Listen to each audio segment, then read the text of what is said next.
oleh Nabi Zulqa'dah, Zulhijjah, Muharram, kemudian Rajab. Ya. Dan setiap kali kita memasuki bulan Rajab, pasti kita akan teringat kepada satu peristiwa besar yang dialami oleh baginda Rasulullah SAW, yaitu Isra Mi'raj. Dan setiap kali kita mengingat Isra Mi'raj, pasti kita juga akan teringat kepada tempat yang menjadi tujuan Isra dan menjadi pangkal Mi'raj, yaitu Masjidil Aqsa. Subhanalladzi asra bi'abdihi lailan minal masjidil haram ilal masjidil aqsa alladzi barakna haulahu linuriyahu min ayatina innahu huwas samiul basir. Tidak banyak tempat yang dimention secara khusus oleh Allah Subhanahu wa taala. Di antara tempat-tempat itu adalah Masjidil Haram, Masjidil Aqsa. Dan Masjidil Aqsa seperti apa keadaannya kita semua sudah tahu. Apa yang penting untuk kita ingat dalam peristiwa Isra Mi'raj itu, selain soal Palestina, adalah tentang bagaimana Sayyidina Abu Bakar itu mempercayai peristiwa ini. Ini penting sekali untuk kita selalu ingat.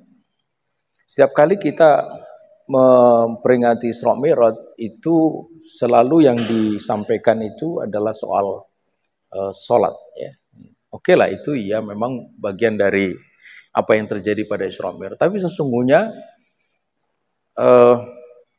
yang utama adalah tentang bagaimana peristiwa itu mengajari kita tentang bagaimana seorang muslim itu harus memiliki sebuah keyakinan.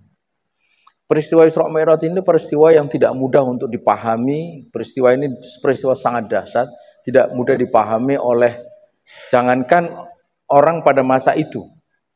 Masa sekarang pun juga tidak mudah. Jarak dari Masjidil Haram ke Masjidil Aqsa itu kurang lebih sekitar 1230 km. Yang bila ditempuh dengan menggunakan kendaraan yang ada pada waktu itu, onta atau kuda, perlu waktu berminggu-minggu. Belum lagi naik ke Sidratul Muntaha. Di mana Sidratul Muntaha itu? Allah alam, kita tidak tahu. Ujung semesta yang ini hari bisa diamati dengan menggunakan alat yang super canggih, itu jaraknya diperkirakan 27 miliar tahun cahaya. Itu ujung semesta yang bisa diamati. Kita tahu kita ini ada di bumi. Bumi itu bagian dari satu tata surya, di mana kita bersama dengan Mars, Venus, Merkurius, Saturnus, Uranus, Pluto, dan sebagainya itu mengelilingi matahari. Itulah satu tata surya. Dan kita ini tidak sendiri, karena masih ada lagi tata surya yang lain yang kemudian membentuk galaksi. Galaksi Bima Sakti. Galaksi Bima Sakti itu hanya satu dari sekian banyak galaksi. Ada 900 miliar galaksi yang ada di semesta ini. Dan ujung yang paling jauh yang bisa diamati jaraknya 27 miliar tahun cahaya. Kecepatan cahaya itu 300.000 km per detik. Jadi 1 detik, coba perhatikan jamnya masing-masing, mak cetuk, nah itu 1 detik itu. Cetuk itu 300.000 km. 300.000 km itu artinya kita bisa mengelilingi bumi lebih dari 7 kali. Dalam 1 detik itu mengelilingi bumi 7 kali. Karena diameter keliling bumi itu sekitar 40.000 km. Jadi dalam 1 detik cahaya itu bisa mengelilingi lebih dari 7 kali. Dalam 1 detik cahaya sudah bisa sampai ke bulan. Ya, untuk sampai ke matahari cahaya kurang lebih butuh 8 menit. Itu. Jika andai Sidratul Muntaha itu ada di penghujung alam semesta yang bisa diamati itu, andai. Yang jaraknya 27,5 miliar tahun cahaya. Cahaya yang kecepatannya 300.000 km per detik itu butuh 27 miliar tahun. Kira-kira berapa kecepatan Nabi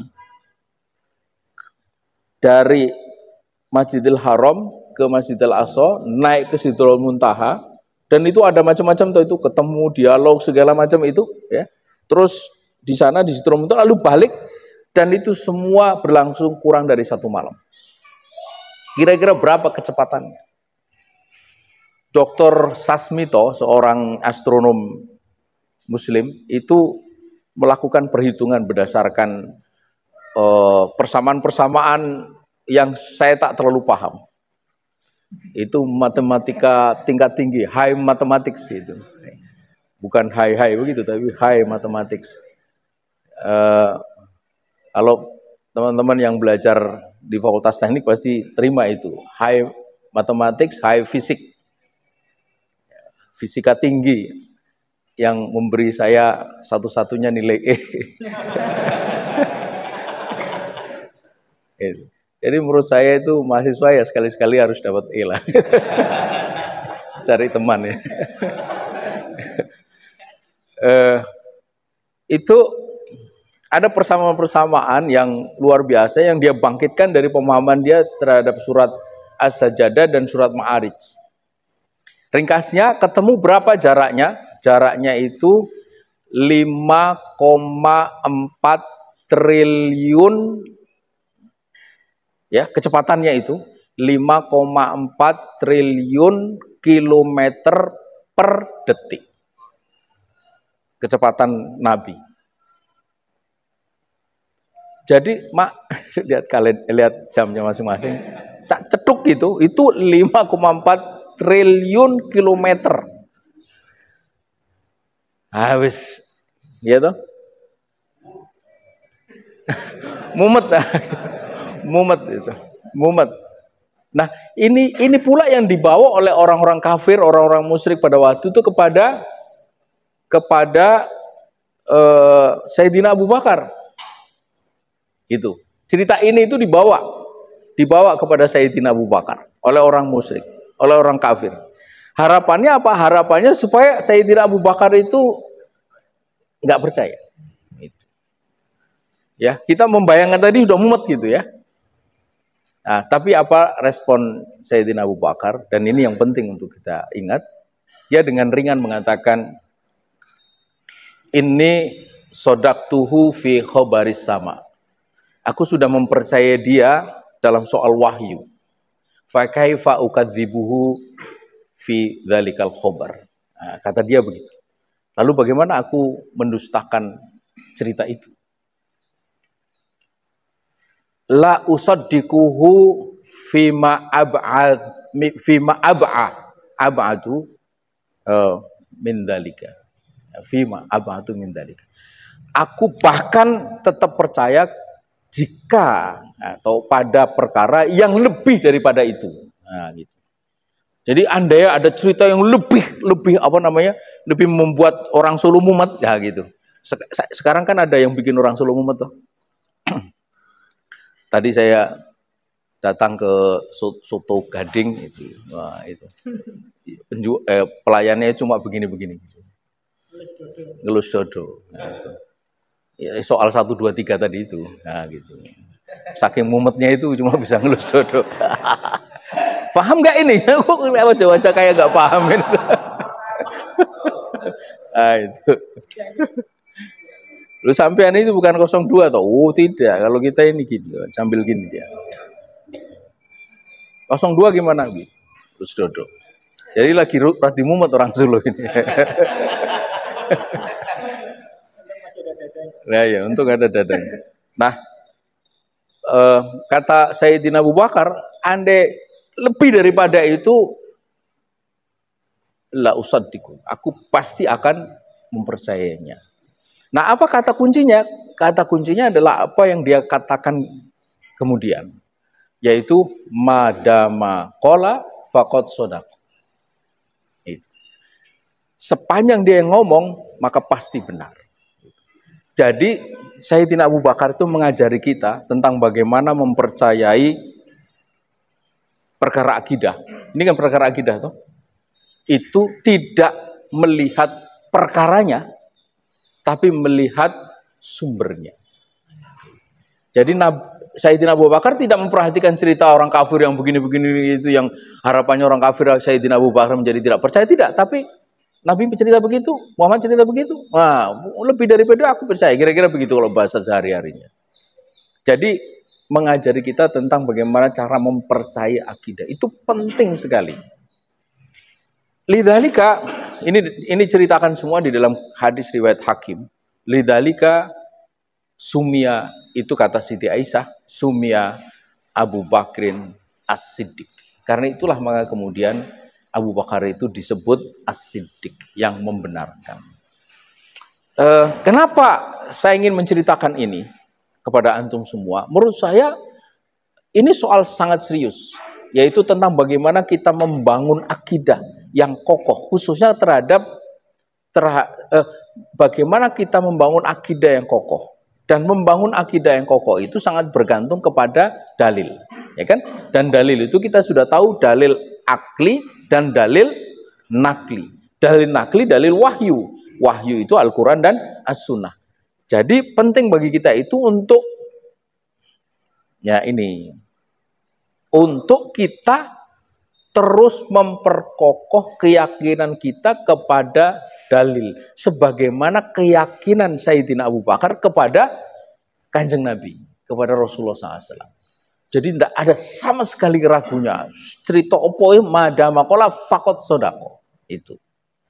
Sebegitu kuatnya keyakinan atau akidah atau keimanan Abu Bakar itu, sebegitu kuatnya sampai Nabi itu memuji habis Sayyidina Abu Bakar. Dalam hadis riwayat Tirmidzi, Sayyidina Abu Bakar, Rasul itu mengatakan begini, lawuzina imanu Abu Bakrin bi imani ahlil ad. Andai imannya Abu Bakar itu ditimbang dengan imannya seluruh penduduk bumi, la rojaha imanu Abu Bakar. Maka imannya Abu Bakar itu yang unggul. Coba bayangkan. Berarti kan imannya Abu Bakar itu jempol. Dua jempol. Nah itu. Nah jadi kemudian sekarang kita tidak mungkin jumpa dengan Nabi, tapi kita masih bisa bertemu dengan tinggalannya Nabi. Itulah Al-Quran dan As-Sunnah. Makanya penting bagi kita untuk memastikan bahwa kita itu memiliki keyakinan yang kokoh terhadap Al-Quran. Bahwa Al-Quran itu kalamullah. Jadi materi di dalam apa itu ya? Al-Fiqhul Islam atau dalam Al-Fiqhul Islam itu, Al-Quran kalamullah itu luar biasa itu. Dahsyat itu, dan itu mesti kita kaji. Supaya apa? Supaya kita ini punya keyakinan yang kokoh terhadap Al-Quran, bahwa Al-Quran itu kalamullah. Kalau sudah kokoh, perkokoh terus. Perkokoh terus. Sampai seberapa kokoh, kira-kira sampai seperti yang disebut oleh Allah di dalam Al-Quran. Innamal mu'minuna idza dzukirallahu wajilat qulubuhum. Ya. Dan sesungguhnya orang yang beriman itu apabila disebut nama Allah, maka tergetar hatinya. Ya, kalau anak muda pasti ingatlah, disebut sebuah nama itu mak deg deg deg deg deg. Nah, gitu. Ya, benar Ustaz Sulaiman, ya. Nah, kalau saya sih enggak ya. Enggak beda.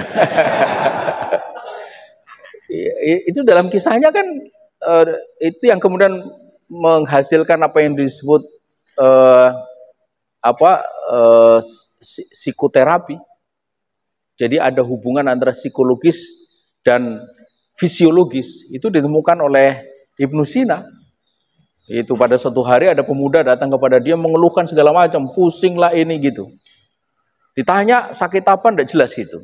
Lalu oleh Ibnu Sina, pemuda ini diajak jalan gitu, mengelilingi kota sambil dia perhatikan. Nah, ketika diperhatikan itu setiap kali melewati jalan tertentu, jalan tertentu, itu dia ceria wajahnya.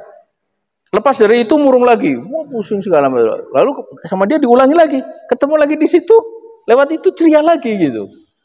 Lalu dia tanya, sebenarnya ada apa dengan jalan itu? Ya rupanya ada Nah, itu dia. Ini bapak ini cepat sekali menyautnya ini. Ya, ini sepuh tapi jiwa muda. Nah, kira-kira begitulah itu orang yang beriman itu idza dzukirallahu wajilat qulubuhum. Ya, kita disebut Allah gitu. Itu, ya. Jadi bukan biasa-biasa. Allah. Makanya itu Allahu Akbar segala macam itu menggetarkan hati, menggetarkan jiwa seorang. Wa idza tuliyat alaihim ayatuhu zadatuhum iman. Dan apabila dibacakan kepada mereka ayat-ayat Allah, bertambahlah imannya. Jadi seberapa kokoh kita mesti punya keyakinan terhadap Al-Quran, Al-Quran kalamullah, kira-kira kalau kita ini bisa seperti itu. Jadi jangan sekedar toyib, tak apalah isinya di situ, toyib gitu.